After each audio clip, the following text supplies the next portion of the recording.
Cherchez le royaume de Dieu. Mes enfants bien-aimés, je suis au milieu de vous, je prie avec vous et pour vous tous. Je suis Jésus, miséricorde infinie. Notre prière est adressée au Père en faveur de toute l'humanité.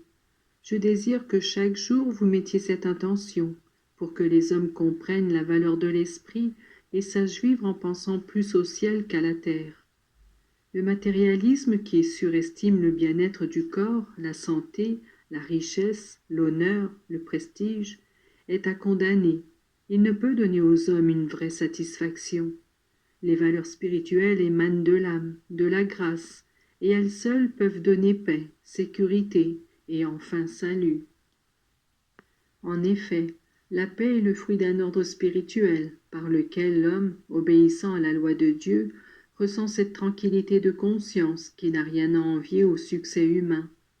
En outre, pour celui qui aime Dieu, la loi n'est jamais un poids. Il ne sent pas de poids. Celui qui est au service d'un tel roi, à cause du plaisir que lui procure ce service et de l'honneur qu'il l'appelle à accomplir les tâches les plus importantes. Quand je vins au monde, je ne vins pas pour détruire, mais pour parfaire la loi, et de l'amour j'en fis son âme.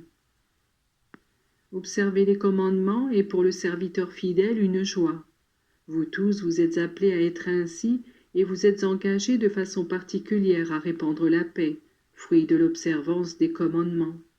La paix est aussi dans la modération des désirs, non pas la modération des aspirations qui visent à la réalisation du royaume de Dieu, pour laquelle plus les désirs sont vastes et plus le mérite est grand, mais la modération des aspirations qui fait de vous d'éternels insatisfaits, de sorte que vous désirez, dans les choses de cette terre, ajouter une réussite à l'autre.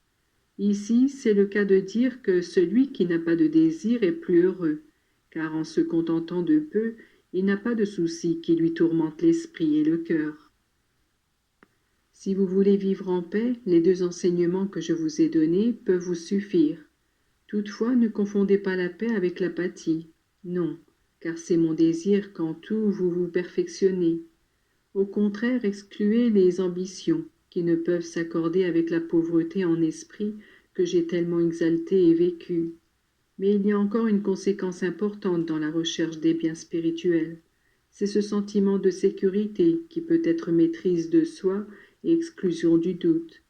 L'insécurité de tout qu'éprouvent beaucoup de personnes est causée quelquefois par le fait de vouloir se suffire à elles-mêmes, raison pour laquelle elles n'éprouvent ni le devoir ni le besoin de s'appuyer sur les autres, que ce soit pour une aide spirituelle ou morale. Parfois, pourtant, c'est une véritable tentation diabolique qui fait sous-estimer la foi et le secours de Dieu. Le doute est comme une faiblesse qui interrompt la vie. Celui qui est dans le doute est comme quelqu'un qui avance à tâtons dans le noir ou qui titube, toujours sur le point de tomber. La sécurité de ce en quoi vous croyez vous donne sérénité et confiance. Elle vous donne la force de continuer à accepter la vie dans sa réalité, avec ses hauts et ses bas et avec ses difficultés. Quand malgré les tentations, une âme fait ses actes de foi, elle rencontre immédiatement la bienveillance de Dieu qui vient, de sa lumière, dissiper les ombres. En préparation à Noël, je ne peux vous cacher le doute atroce qui tourmenta l'esprit de Joseph. Il était un homme juste, il vivait la foi, il observait la loi, et Dieu envoya un ange pour dissiper ses appréhensions. C'est ainsi que cela doit se passer pour vous aussi. Lorsque quelques incertitudes viennent troubler votre confiance, continuez votre vie de bon chrétien et soyez certain que vous deviendrez davantage saint, tandis que votre foi se fortifiera dans cette épreuve. Le salut de l'âme est le point d'arrivée. Il y a des hommes qui se battent pour obtenir des résultats dans leur action, quitte même à écraser leur prochain. Remarquez comme dans les postes de travail, au bureau ou dans l'exercice d'une profession, prévaut souvent l'injustice. On parle de concurrence ou de compétition, mais en définitive, c'est très souvent la violence qui s'impose aux timides, aux nécessiteux, aux doux.